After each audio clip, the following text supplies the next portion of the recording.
Chapter 6. Though Balashev was used to imperial pomp, he was amazed at the luxury and magnificence of Napoleon's court. The Comte de Turenne showed him into a big reception room where many generals, gentlemen in waiting, and Polish magnates, several of whom Balashev had seen at the court of the Emperor of Russia, were waiting. Duroc said that Napoleon would receive the Russian general before going for his ride. After some minutes, the gentleman in waiting who was on duty came into the great reception room and, bowing politely, asked Balashev to follow him. Balashev went into a small reception room, one door of which led into a study, the very one from which the Russian emperor had dispatched him on his mission.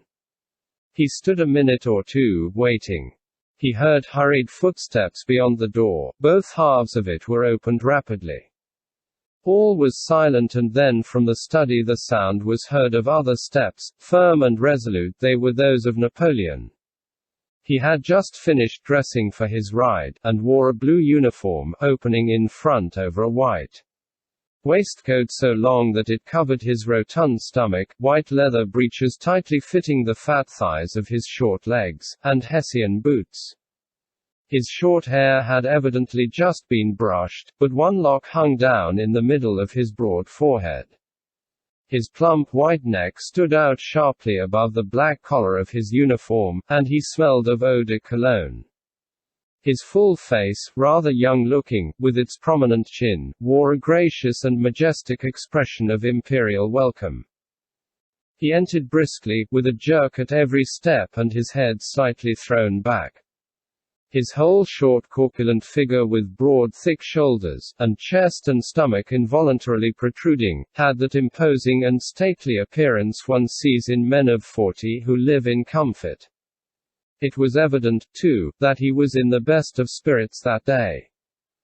He nodded in answer to Balashev's low and respectful bow, and coming up to him at once began speaking like a man who values every moment of his time and does not condescend to prepare what he has to say, but is sure he will always say the right thing and say it well. "Good day, General," said he. "I have received the letter you brought from the Emperor Alexander and am very glad to see you." He glanced with his large eyes into Balashev's face and immediately looked past him. It was plain that Balashev's personality did not interest him at all. Evidently only what took place within his own mind interested him. Nothing outside himself had any significance for him, because everything in the world, it seemed to him, depended entirely on his will. "I do not, and did not desire war," he continued, "but it has been forced on me. Even now," he emphasized the word, "I am ready to receive any explanations you can give me."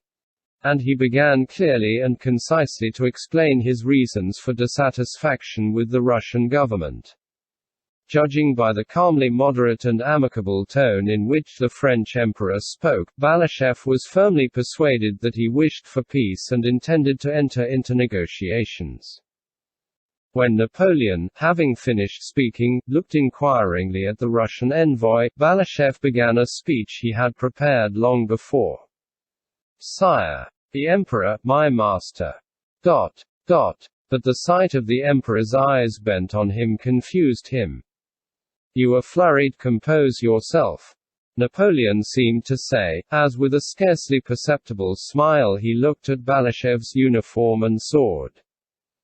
Balashev recovered himself and began to speak. He said that the Emperor Alexander did not consider Karakan's demand for his passports a sufficient cause for war. That Karakan had acted on his own initiative and without his sovereign's assent, that the Emperor Alexander did not desire war, and had no relations with England. "Not yet," interposed Napoleon, and, as if fearing to give vent to his feelings, he frowned and nodded slightly as a sign that Balashev might proceed. After saying all he had been instructed to say, Balashev added that the Emperor Alexander wished for peace, but would not enter into negotiations except on condition that. Here Balashev hesitated. He remembered the words the Emperor Alexander had not written in his letter, but had specially inserted in the rescript to Saltykov and had told Balashev to repeat to Napoleon. Balashev remembered these words: so long as a single armed foe remains on Russian soil, but some complex feeling restrained him. He could not utter them, though he wished to do so. He grew confused and said, "On condition that the French army retires beyond the Niemen." Napoleon noticed Balashev's embarrassment when uttering these last words. His face twitched and the calf of his left leg began to quiver rhythmically. Without moving from where he stood, he began speaking in a louder tone and more hurriedly than before. During the speech that followed, Balashev, who more than once lowered his eyes, involuntarily noticed the quivering of Napoleon's left leg, which increased the more Napoleon raised his voice. "I desire peace, no less than the Emperor Alexander," he began. "Have I not for 18 months been doing everything to obtain it? I have waited 18 months for explanations. But in order to begin negotiations, what is demanded of me?" he said, frowning and making an energetic gesture of inquiry with his small white plump hand. "The withdrawal of your army beyond the Niemen, sire," replied Balashev. "The Niemen," repeated Napoleon. "So now you want me to retire beyond the Niemen, only the Niemen," repeated Napoleon, looking straight at Balashev. The latter bowed his head respectfully. Instead of the demand of 4 months earlier to withdraw from Pomerania, only a withdrawal beyond the Niemen was now demanded. Napoleon turned quickly and began to pace the room. "You say the demand now is that I am to withdraw beyond the Niemen before commencing negotiations. But in just the same way 2 months ago the demand was that I should withdraw beyond the Vistula and the Oder, and yet you are willing to negotiate." He went in silence from one corner of the room to the other and again stopped in front of Balashev. Balashev noticed that his left leg was quivering faster than before and his face seemed petrified in its stern expression. This quivering of his left leg was a thing Napoleon was conscious of. "The vibration of my left calf is a great sign with me," he remarked at a later date. "Such demands as to retreat beyond the Vistula and Oder may be made to a Prince of Baden, but not to me." Napoleon almost screamed, quite to his own surprise. "If you gave me Petersburg and Moscow I could not accept such conditions. You say I have begun this war. But who first joined his army? The Emperor Alexander, not I. And you offer me negotiations when I have expended millions, when you are in alliance with England, and when your position is a bad one. You offer me negotiations. But what is the aim of your alliance with England? What has she given you?" He continued hurriedly, evidently no longer trying to show the advantages of peace and discuss its possibility, but only to prove his own rectitude and power and Alexander's errors and duplicity. The commencement of his speech had obviously been made with the intention of demonstrating the advantages of his position and showing that he was nevertheless willing to negotiate. But he had begun talking, and the more he talked the less could he control his words. The whole purport of his remarks now was evidently to exalt himself and insult Alexander, just what he had least desired at the commencement of the interview. "I hear you have made peace with Turkey." Balashev bowed his head affirmatively. "Peace has been concluded. ..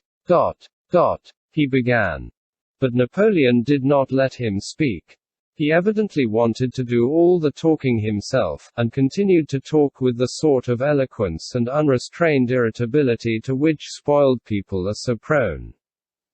"Yes, I know you have made peace with the Turks without obtaining Moldavia and Wallachia. I would have given your sovereign those provinces as I gave him Finland. Yes," he went on, "I promised and would have given the Emperor Alexander Moldavia and Wallachia, and now he won't have those splendid provinces. Yet he might have united them to his empire and in a single reign would have extended Russia from the Gulf of Bothnia to the mouths of the Danube. Catherine the Great could not have done more, said Napoleon, growing more and more excited as he paced up and down the room, repeating to Balashev almost the very words he had used to Alexander himself at Tilsit.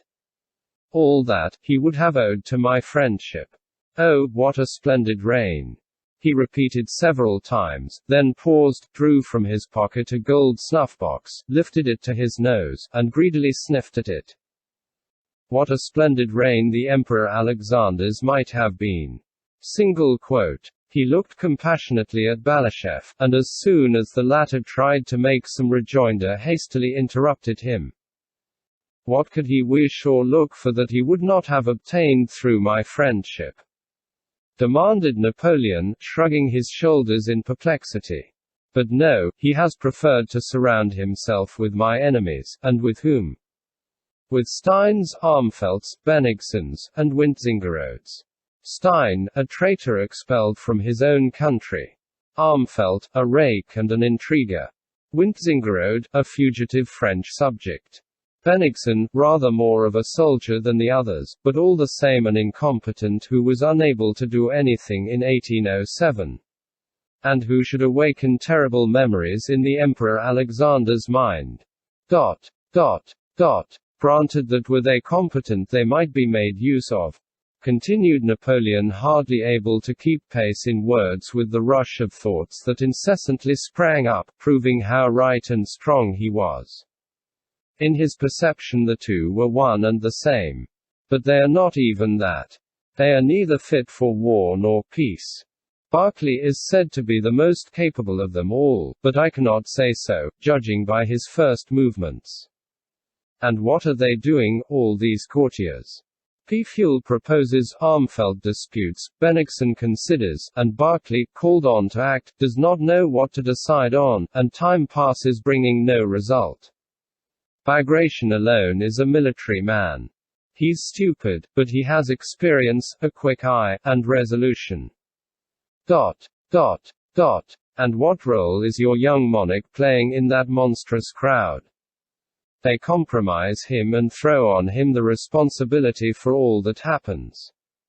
A sovereign should not be with the army unless he is a general, said Napoleon, evidently uttering these words as a direct challenge to the emperor.